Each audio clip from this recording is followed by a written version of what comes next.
This is Reynard Sinaga as he wanted the world to see him. His social media accounts full of grinning photos of a student having fun. But Sinaga has many faces, and behind the mask lies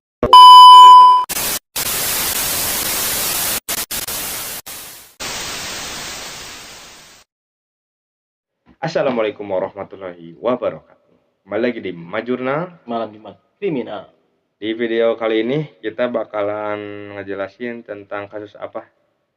Malam ini kita akan menjelaskan dan menceritakan kembali suatu kejadian cukup fenomenal di dataran Inggris, Nah, betul. terutama di kota Manchester. Sebelumnya, apa dulu sebelum menonton video ini? Subscribe terlebih dahulu agar tidak ketinggalan video terbaru dari catatan si boy. Dan jangan lupa Like juga, komen, share ke keluarga Anda semuanya, teman dan rekan-rekan. Oke.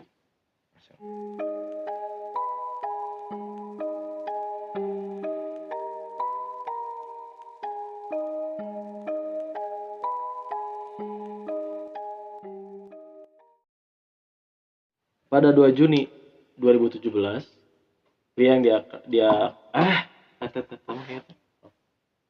Pada 2 Juni 2017, pria yang akrab disapa Ray dilaporkan memperkosa seorang pria di apartemennya. Dia membawa pria tersebut ke apartemen lalu membius lewat minuman. Setelah korban kehilangan kesadaran, si Ray itu langsung melakukan aksi bejatnya ini. Namun tidak seperti yang lain, si korban satu ini tuh sadar tuh pas dan kaget ketika dia melihat si Ray itu udah tanpa busana dan berusaha melawan. Perkelahian pun terjadi nih. Si Ray terluka dan dibawa ke rumah sakit. Korban dan diinterogasi sama polisi dan ditangkap karena dicurigai melakukan penyerangan. Ketika perkelahian tersebut, korban sempat mengambil ponsel Ray. Nah, dan disitulah kemudian kasus ini tuh terkuak.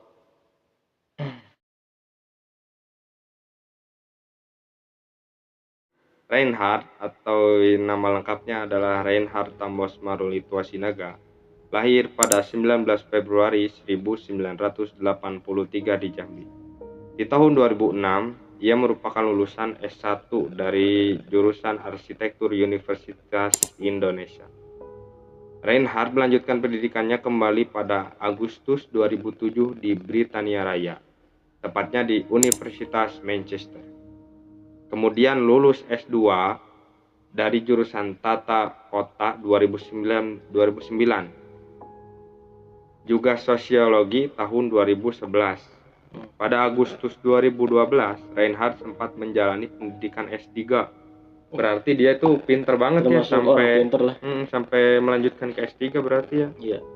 Jurusan geografi nih pas S3. Manusia di Universitas Leeds, namun tidak selesai.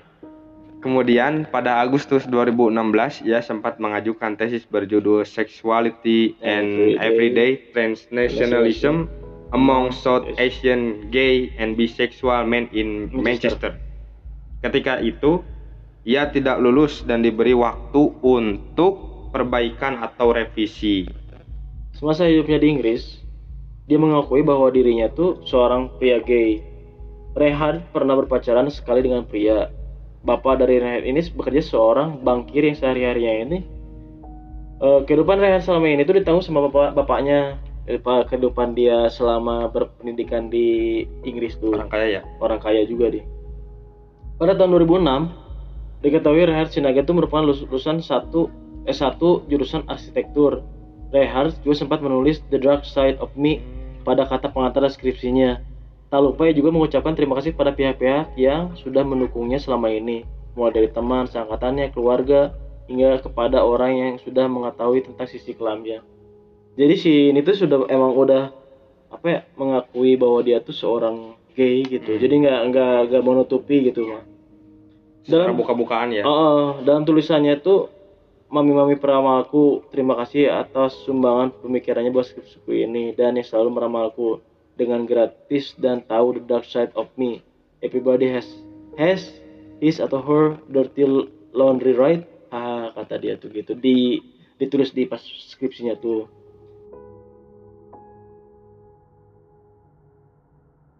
Nah, kasus itu berlanjut kan. Penyidik memeriksa ponsel si Ray dan menemukan beberapa video pemerkosaan. Polisi kemudian menelusuri para korban. Identitas mereka terungkap lewat profil akun Facebook yang diunduh si Ray di ponselnya. Ada juga yang terlacak lewat barang-barang yang dicuri oleh Ray, termasuk SIM, kartu identitas, dompet, dan jam tangan.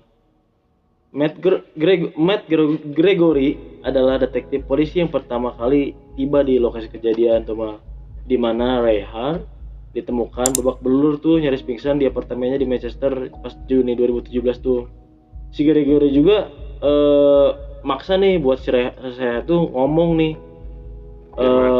mengakui dia tuh kan pas kedatang, coba kamu buka gitu kan, kode sandi di handphonenya tuh kan. Tadinya dia nggak mau, tapi karena udah dipaksa dia tuh dibuka tuh.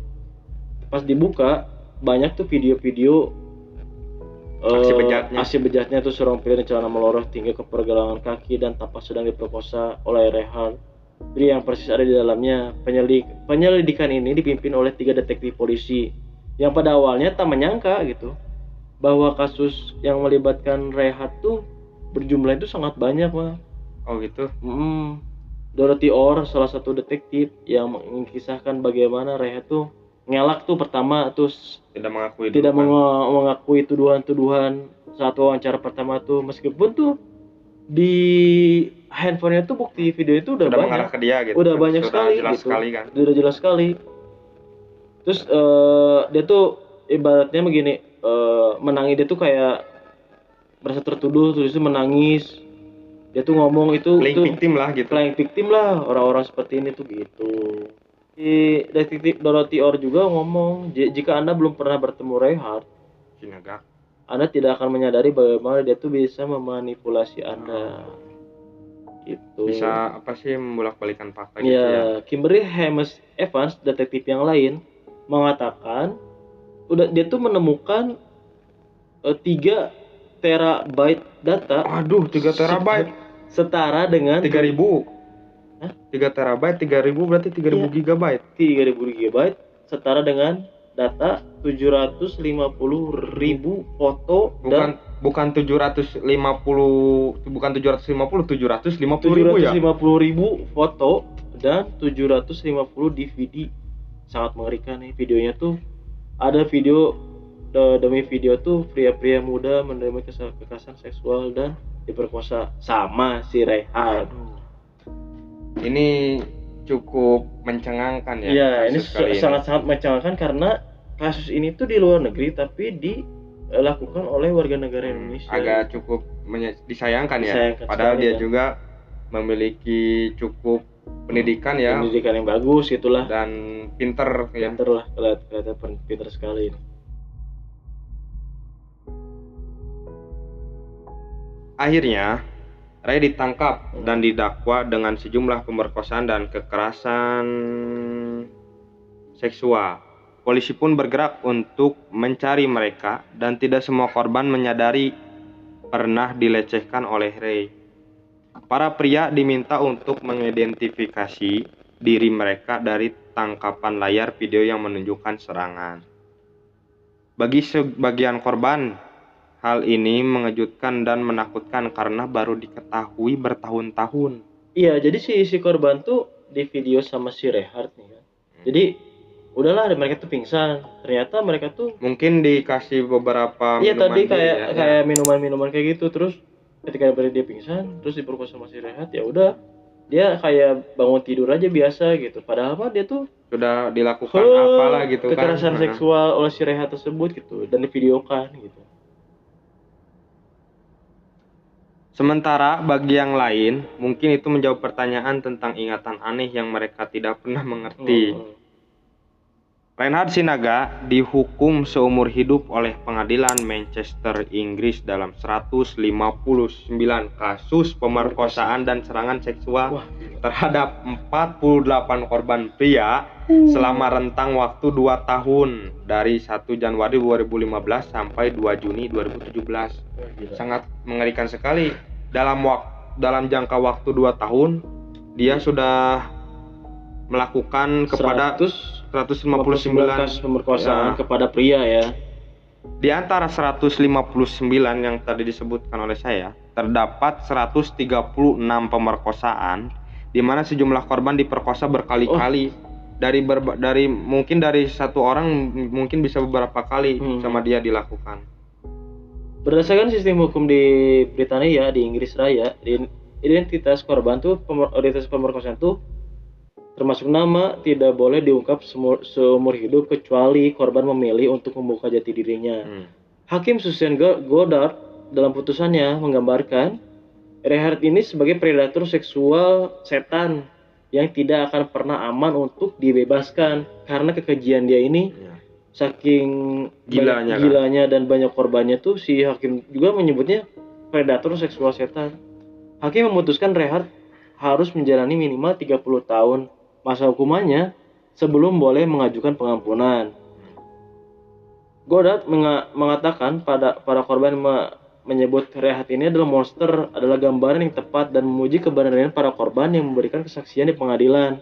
Ya walaupun mereka juga tidak tahu apa-apa ya gitu, maksudnya tidak sadar, tapi mereka tuh pengen ibaratnya memperberat hukumannya si Reinhardt gitulah. Dan mereka tuh berani speak up lah, walaupun ditutup ya gitu kan.